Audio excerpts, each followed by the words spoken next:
We're at the 2025 Warsaw Security Forum, and I am joined now by Lieutenant General Piotr Błazeusz, who is the strategic advisor to the Chief of the General Staff of the Polish Armed Forces, as well as former commander of Eurocorps and former Vice Chief of Defense. General, thank you very much for joining us. Don, thank you. Welcome to all of the listeners, and pleasure to be back with you. Yes, 1 year later, and here we are once again. Now, General, NATO airspace violations by Russia, obviously a big topic that's being discussed here at the forum and on the minds of many analysts, military experts, and top brass such as yourself. The rules of engagement. What are the rules of engagement thus far, and what needs to change?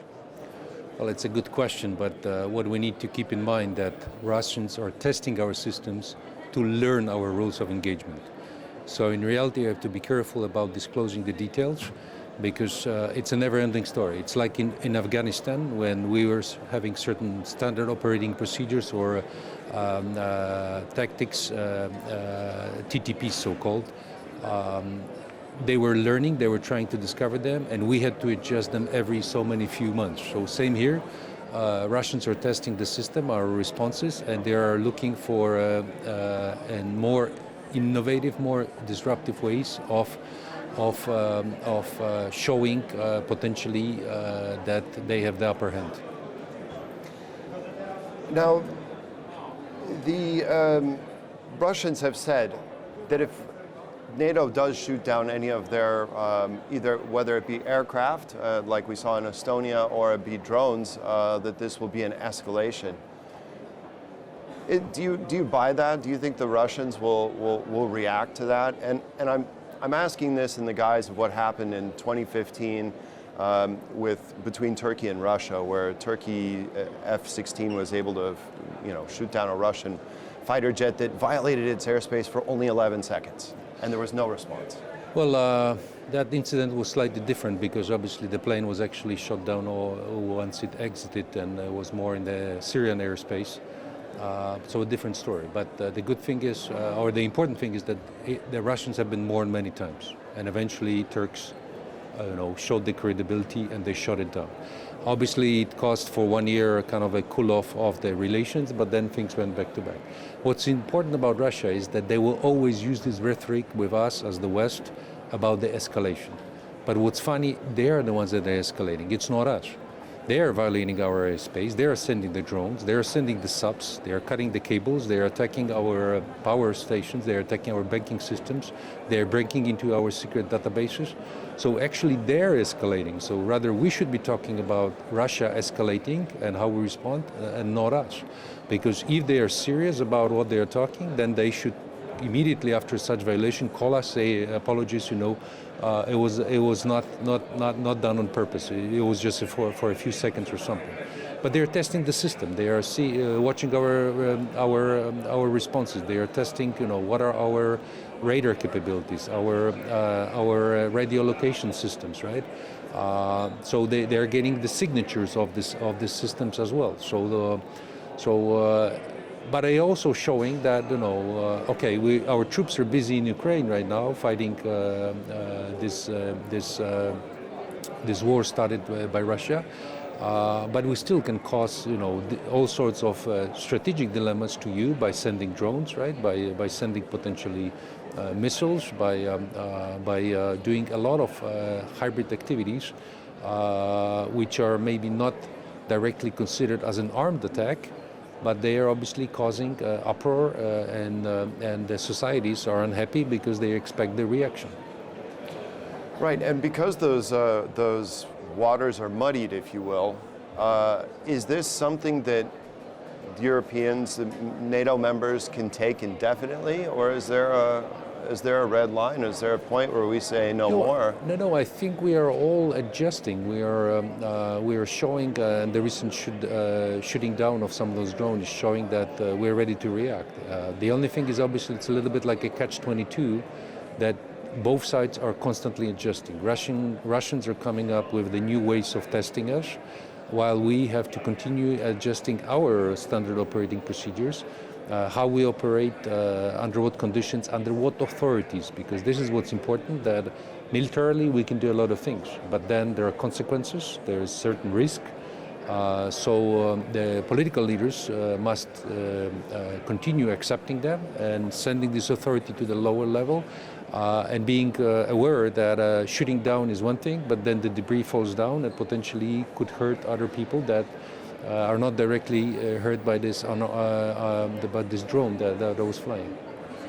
Right. Now, that does bring us to anti-drone warfare. Are we prepared? Zelensky highlighted the threat of drones to democratic societies, how they'll be adapted by various countries, cartels, criminal organizations, giving them massive capabilities to wreak havoc. But we've seen, just with our own experience, that the sky border is very porous. Well, what do we need to do to shore up? Well, first of all, keep in mind, those drones, in most cases, are not armed. So then there is a legal question, does it constitute an armed attack, right?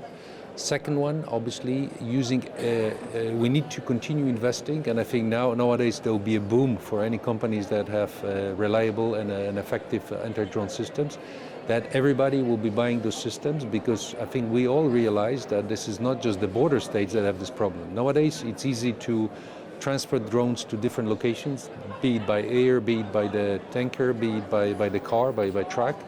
And they are pre-programmed, so you don't need even an operator to start, and they are synchronized. The so-called swarms of drones right now are an incredible threat because, again, remember, we are all at peacetime, right? So, and it's not only a military problem or solution. You need all the sorts of security companies that are providing security for the airports and the airports to also invest in those new technologies. Become very proficient in using them, because again, once you use some of those anti-drone systems, you also are causing some other side effects that you have to keep in mind. And obviously, this is something that has been somehow, let's say, a little bit neglected, not considered as a threat, but recent events in Denmark showing that now we really need to focus. And I would say that the whole issue of the use of drones, or I should say because drones are usually people associated with the air, but drones also, we mean all sorts of unmanned vehicles, ground and maritime as well. This is not a new threat. This is something that was boiling, and just the way it's being employed right now in peacetime by our opponents is something new that we have to all adjust. We have to analyze, and that's what's happening. Analyze in depth what really was happening, what are the causes, and how we can react in an effective manner. You mentioned just now peacetime, that we are in peacetime twice. But with all these hybrid attacks, with Russia constantly checking how our preparedness and doing so in a very aggressive way, are we at peace? Should that change? Should that change to help the military be able to come up with better preparedness or defenses, I guess? It's a political question. Are the countries ready to say that we are in crisis and introduce certain measures that are associated with this state? We as military are always ready, and you see even now with when the Russian missiles and drones are going in the direction of Poland, potentially, we're already kind of closing partially part of the airspace close to the border, so that we can freely react to those potential incursions. But what's important, it's not only about the kinetic reactions, but also we need to continue developing and obtaining the latest systems that are non-kinetic to neutralize those drones. This goes back to the issue of not only buying the big systems, expensive ones, right, but buying much cheaper systems.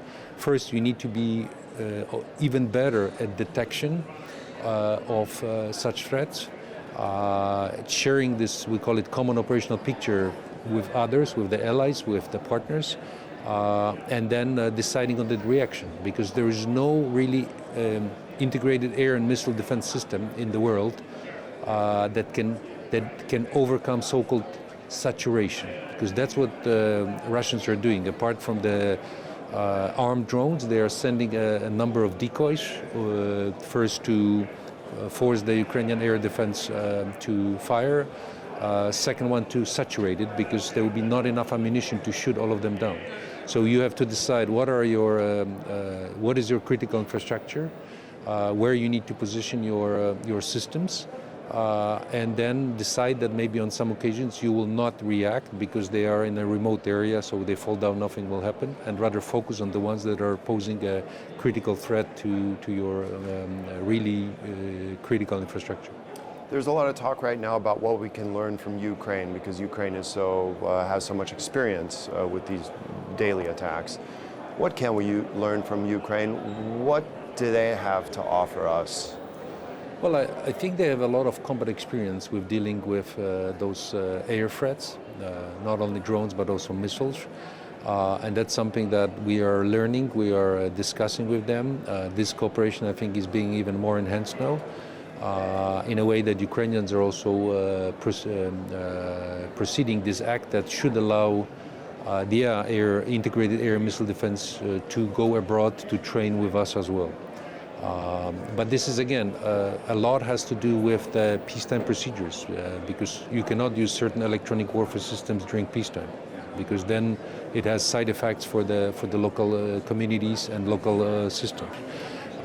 You cannot use certain kinetic systems to shoot down, practice shooting down. So we really have to be innovative, and I think this is going in the right direction in a way that now it's being more structured, this cooperation with Ukraine. It's not just the companies and military that are going there, learning and coming back and keeping it to themselves and then selling it as its own product. But now it's more structured in a way that this intellectual property from Ukraine could be utilized by us too. And they're very innovative because we need to have many more unmanned, potentially autonomous systems that will allow us to deal with the threat.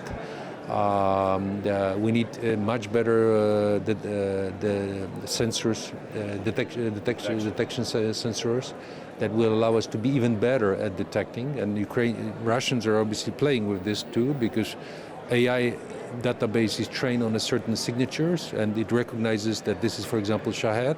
But to complicate the situation, Russians are adding all sorts of mufflers. So the signature that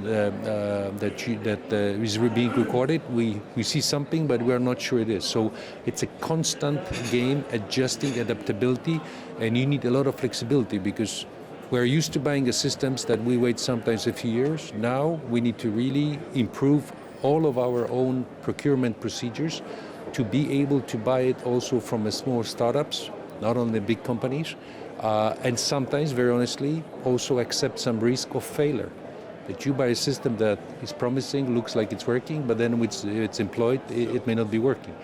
There is some risk, but always I think the benefit outweighs that risk of buying something that does not, because another challenge is obviously associated with this procurement. We usually have a very rigorous system of certifying a certain equipment. We don't have time to do all the certifications, right? And if the system is not being used by any other armed forces, then potentially you are taking the risk of purchasing something that may not fully comply with the technical specifications the company is stating. But I believe this is the only way of doing this innovation, supporting, and this is what's happening both in the NATO and EU. Those NATO innovation funds, that's the idea, to support those startups so they come up with the products that are really modern, that are really effective, because that's what's important. Yeah, we've seen that very successful in Ukraine. General Piotr Błazeusz, thank you so much for joining us today here on TVP World and at the Warsaw Security Forum. Thank you till next time. Much. All right. Thank you. And that's all the time we have here on this edition of World Talks. Thanks for joining us, and we'll see you next time. Goodbye.